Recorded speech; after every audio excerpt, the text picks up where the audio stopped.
Hello everyone, FPL Raptor here and welcome back to another video on the Fantasy Football Fix YouTube channel. In these daily price change prediction videos, we bring you the latest news with respect to potential price rises and potential price falls. If you're looking to build up your team value, win your mini leagues and improve your overall rank, you are in the right place.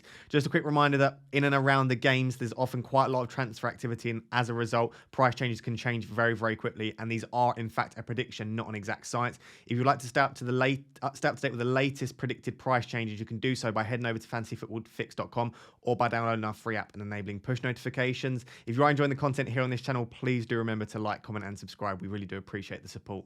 Without further ado, let's jump into today's video.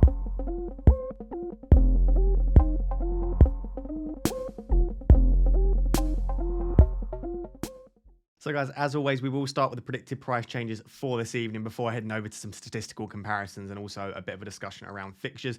Before I do jump into the predicted price changes for this evening, as always, when I do record these videos, I've just got two player touch maps on the screen for you. Before I get on to discussing who they are, have a little guess. Let us know down in the comments without cheating before I reveal who they are. Who do you think the two maps are? The one closest to me, or the one on the right, or the one furthest away from me, the one on the left? Which two players' heat maps do you think they are? Or touch maps, I should say. With respect to potential price changes for this evening, as always seems to be the case when I record these videos, there's not that many, to be honest. At the time of recording, which is around 4:35 p.m. on Wednesday afternoon/evening, there are only 4 players really of note that are predicted to change in price tonight. The only player predicted to rise in price tonight at all in the game is Dennis at the time of recording. He's currently at 95.9% progress. Remember, a player needs to be at 100% progress on our website for us to predict a potential price rise. But he's only rising at 0.8% per hour. That means that not many managers are bringing him in per hour, but he is right on that threshold. The reason I definitely wanted to include him tonight, as well as him being predicted for a price change, if he gets a single assist, a goal, anything of any kind in the game this evening, of which he probably will because he's on absolute fire at the moment, then he will almost definitely increase in price. So even if he doesn't get anything tonight, he might still just about tick over, but sooner or later, Dennis is going to end up increasing in price to 6 million, which is going to be a massive, massive increase in price for him. His fellow striker, Josh King, he's currently at 67.2%, and he is not rising at any rate. He's rising at 0.0% per hour, which means that no managers are bringing him in. The reason I just wanted to add that in there is because he is at 67%, which is relatively high. So again, if Joshua King outscores Dennis tonight and does anything tonight, there is potential that he does increase in price. If he gets a goal or two, then he's almost definitely going to end up increasing in price because loads of managers will be bringing him in, and therefore he might increase. So just keep an eye on the 2 Watford strikers, but at the time of recording, Dennis is the one that is much, much closer and is actually still rising at quite the rate. That's because he's been the one that's been getting the returns. Josh King's stats, as you know, if you've been watching this channel and you've been watching me for a while, Josh King's stats are better, but Dennis has been the one delivering. Outside of those two, there are 3 players predicted to fall in price tonight. Well, there are more than 3, but the main 3 that I think will be of note. Harry Kane is at minus 99% progress, and he's falling at only minus 0.1% per hour. So he's falling very, very slowly, Harry Kane, but he is very, very close to that threshold of a price fall.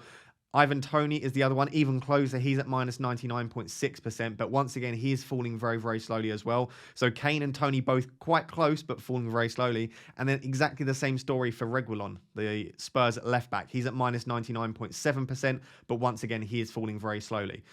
The 3 players that have missed out previously due to either having COVID or having the postponements, Kane, Toney and Reguilon, all 3 of those very, very close to a price fall. But at the time of recording, the 3 of them are not below minus 100%. So they're not quite there at the time of recording. The only other player that I did want to mention is Jared Bowen. He's at 85% progress, but he's only rising at 0.2% per hour. So at the time of recording, he's nowhere near a price rise, and he's not rising enough to even get close to a price rise in the next couple of days. The reason I've also added him on here is because he will be in high demand due to the brilliant fixtures that West Ham have. He's a great price point. He's got good underlying statistics, and if he does anything against Arsenal tonight in the 8 p.m. kickoff, I do have a feeling that Bowen will probably increase in price as well. So what I would say is, if you're checking the price rises before the game, just have a look at who's close, have a look at who's playing tonight, have a look at who you think might be in high demand, and those players, if they do anything tonight, I've got a feeling they might increase. So players like Bowen and King, whilst they're not 100% yet, anything tonight, and I think they will be. So those are the predicted price changes for this evening. As I said, there are not a lot at the time of recording, but of course, after the games tonight, do go and check for those players that you want, because the next deadline is coming around the corner. And whilst I personally wouldn't make that many early transfers, there is definitely justification to do so if you're going to catch the eventual price rise. So if we take a look at who those 2 players are, let's see if you managed to guess them. If you haven't guessed already, quickly guess now down below, pause the video.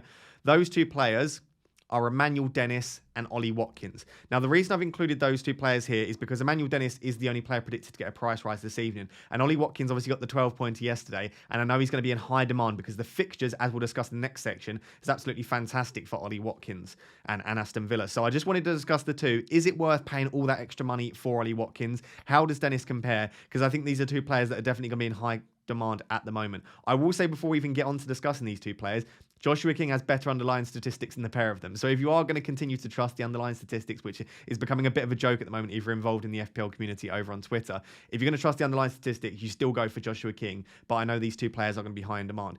If we take a look at their touch maps, Emmanuel Dennis has always looked fantastic because he can play on the left, he can play on the right, and he has recently been playing up front more centrally, whereas Josh King has dropped out to the left a little bit. So when you look at his touch map, it looks like he's absolutely everywhere, but that is due to his versatility and the fact that he can play anywhere along that front line. Ollie Watkins has got quite a natural tendency to drift out to the left. And also, when Danny Ings does play, if they don't play a two-man up top, which I don't think they're going to do under Gerrard, if Danny Ings is to play, it might push Ollie Watkins out to the left. The great thing about Ollie Watkins is he's very effective on the left, and he did play a lot for Brentford on the left as well. So he is naturally pretty good out there, so that wouldn't put me off too much. But I think, probably slightly prefer Dennis's touch map just by taking a quick glance at it. Just looks like there's getting more touches in and around the box, but we'll see if that is the case in the underlying statistics. If we take a look at their shot maps, which is something else you can do over on the Fantasy Football Fix website, they're fairly similar. What I would say is that Ollie Watkins is getting more shots. You can see in that 6-yard box, Dennis only has one shot. Ollie Watkins there has, is it about 6-7 shots in the box there? So Ollie Watkins, I would say, is more of a poacher, whereas Dennis is getting a lot of his shots sort of about 12-14 yards out. And Dennis is taking a lot of pot shots outside the box, whereas most of Ollie Watkins, even when they're outside the box, they're sort of on that 18-yard line. If we scroll all the way down and take a look at the underlying statistics per 90, if you're on your mobile, you might not be able to read this, but I will verbalise for you. They are quite comparable, the underlying statistics between the two, which at first glance you would say, therefore, maybe Ollie Watkins isn't worth the extra money over Dennis. If they're comparable, you just go for the cheaper one. Goals per 90, Dennis does come out on top. We know that Dennis has been on fire with his actual goal-scoring ability. Expected goals, however, Ollie Watkins does have a clear lead on Emmanuel Dennis. 0.35 per 90 for Ollie Watkins, only 0.24 for Dennis. So those underlying statistics aren't that great for Dennis, and it does show that he has been massively overperforming what you would expect based on his underlying statistics. Ollie Watkins, 0.35 is pretty good. Shots per 90, 2.37 for Dennis, 2.33 for Watkins. So shots per 90, very, very comparable. And shots on target, very comparable too. Shots in the box, Ollie Watkins does just about come out on top, as we said when we looked at the shot maps, but very comparable once again. It's when you get to the creativity stats that Dennis does come out on top. Expected assists, 0.23 per 90 for Dennis, 0.08 for Ollie Watkins. So that's quite clearly there in favour of Dennis. And that, therefore, even though Ollie Watkins has the superior XG, that puts his expected goal involvement above Ollie Watkins. Expected goal involvement is probably the best statistic you can use if you're looking to bring in a player or not. And therefore, if Dennis is coming out on top and he's cheaper, you would have to say that you maybe would favour Dennis there. Big chances created, Ollie Watkins has 0, whereas Dennis has 0.38 per 90. So generally speaking, I do prefer to go for the strikers that have the higher XG because goal threat is what you want from a striker. They get more points for a goal. They get more bonus points as well. You're more likely to get those sort of 9 points. As we saw with Watkins yesterday, he stole all the bonus once he got that goal. So I do prefer to have a higher XG, but generally speaking, I don't think Ollie Watkins stands out enough in comparison to Dennis for me to potentially warrant the extra money. What I would say is if you already own a Josh King, and you potentially are looking, do you want to double up with Dennis and King, or do you want to go for Watkins?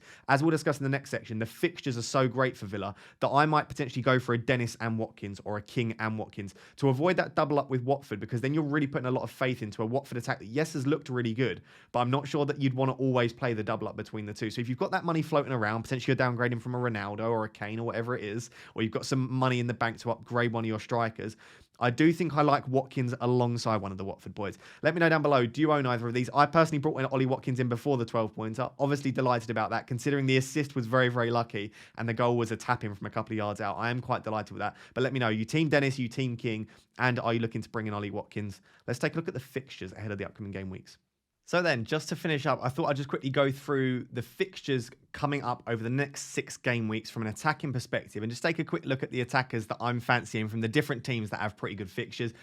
Not many statistics to back this up, just some of my gut feeling, some of the players that I think will perform really well over the next 6 game weeks. Let me know down below any of the players that you are targeting. I'd like to see some differentials potentially. There are a few differentials in here, but the more differential, the better, because it's nice to jump on those bandwagons before anyone else and get that player in before they start to increase in price quite a lot. So on the Fantasy Football Fix website, you can decide the different game week range you want to do. We'll do 6 game weeks here. It's not too long, not too short. And you can organize by defensive or attacking difficulty. It does completely change the fixtures, so definitely worth differentiating between the two. It's based on basically the underlying statistics from the opposition. So if we look from an attacking perspective, you can see the team that come out at the top is West Ham.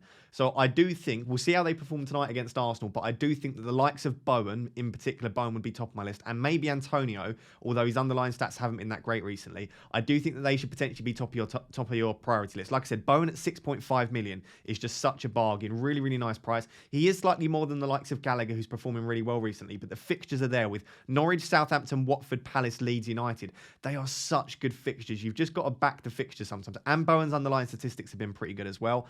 Outside of that, Everton are a team that are going under the radar because largely they have been pretty shocking recently. But someone that is really high on my watch list, I should say, is Demarai Gray. I really, really like the look of him. Very, very cheap as well. Might be potentially a nice player if you want to move off the likes of Smith Rowe, because Arsenal's fixtures aren't that fantastic coming up. Also, he's been obviously a little bit injury prone recently. Alternatively, if you just want to downgrade from the likes of Sancho, Rashford, Son, if you're not feeling that the money's being warranted in that position, you want to upgrade elsewhere, I think Demarai Gray could be a fantastic option. Obviously, we'd like Calvert-Lewin for this nice fixture run, but I do think that Demarai Gray might be a great option.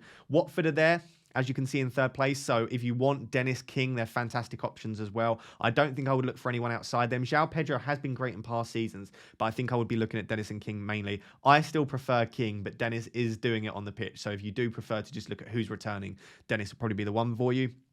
Leeds are there. You can see over the next 6 game weeks. So potentially, if you do own Rafinha, you haven't already sold. Yes, I know Arsenal and Liverpool aren't the best games, but after that, Villa, Burnley, West Ham, Newcastle was pretty good. So if you haven't already sold Rafinha, you might want to hang on to him, although Leeds just don't look at it at the moment, especially after that 7-0 hammering from Manchester City. Outside of that, there aren't that many teams that I would be that interested in. Norwich and Newcastle are there, but I'm not sure I'd want that many assets from them. You could potentially look to go for someone like a Callum Wilson, but for me, I would look elsewhere.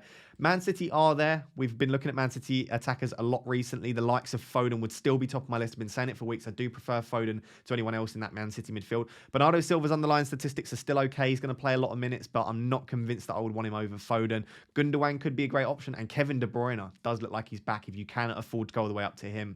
If we just scroll down and take a look at the teams with the worst fixtures coming up from an attacking perspective, you can see Chelsea are down there as well. So even if you've got the likes of Mason Mount, you might want to keep him for Wolves, Villa, Brighton's not bad. But after that, when they've got Liverpool, City, Tottenham, and then the Club World Cup coming up, I would be looking to offload Chelsea attackers. And that was mainly the reason that put me off of going. I was going to go from Ronaldo to Lukaku because I like having that premium striker, but I just looked at the fixtures, looked at the fact they've got blanks coming up as well, and I just think that I would avoid Chelsea attackers for the time being. Brentford are there as well, so if you've got Mbeumo, if you've got Tony, you might want to be looking to sell him on. Tony, of course, very, very close to a price fall as well. Arsenal there as well, so like I said, if you want to move from a Smith Rowe to a Demarai Gray or a Bowen, I don't think that's the worst move in the world, but Leeds and Norwich in the next 2 aren't terrible fixtures, so I would personally hold on to your Smith Rowe, your Saka for the next 2 fixtures, and then maybe to look. If you keep Smith Rowe for Leeds and Norwich, and then if we scroll up and look at the Everton fixtures, you can then bring Demarai Gray in for Newcastle, Brighton, Norwich, Villa. So that switch from Smith Rowe to Demarai Gray might be a really nice one as well.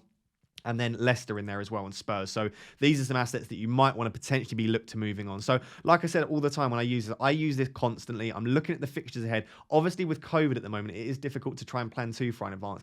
But it's good to have an idea of, right, if I do have a free transfer and I don't have any moves that I need to make due to COVID, due to postponements, I can look to move my players on, and you can look at those fixture swings and plan your moves ahead. Let me know down below. Like I said, I'd like to hear some of your differentials for the upcoming game weeks.